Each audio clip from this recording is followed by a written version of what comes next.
Hello, hello, hello. Sir David the Bard. I have my office being carried on the New Jersey Turnpike. I'm out here by 3 Mile Island, which is the nuclear disaster way back in whatever, the 70s or whatever. But the people around here are all glowing red. So I'm in the truck, and they took my office to keep me safe from the Danites. I don't know if I'd rather have Danites or radiation. Yes, I do. I'd rather have radiation. Anyway, I came across an interesting article for you that makes me think. Okay, now the word, I haven't looked it up in the dictionary, but Joseph Smith used a lot of habeas corpus legal filings, which means let the body go, okay? And that's what he said to Helen Mar Kimball. Let your body go in my bed.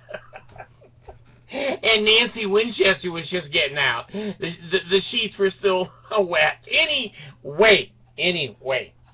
This is an article that has to do with a legal classification. Now, we believe that our laws, historically, I'm old. I'm 66 years old here.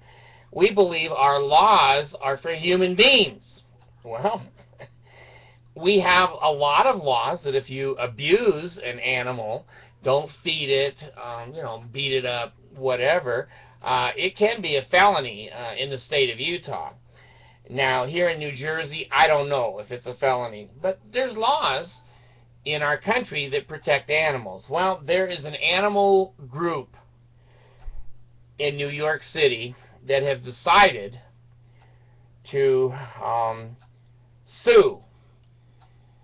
And they filed a lawsuit, and I think it's at the New York Supreme Court that they want chimpanzees to be named persons with rights.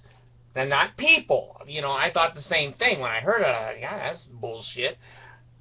No, I've met a lot of Mormons that you'd have to declare should not be called persons. But anyway, a person under the law is different than a human being. I got thinking about it. And I've seen at zoos, and there's an article I'll attach down below here, that shows one chimpanzee's been in a cage for 26 years. And that kind of pulls at my common sense and my heart. He's got it worse than most of our prisoners, and he didn't do anything except he was born a chimpanzee.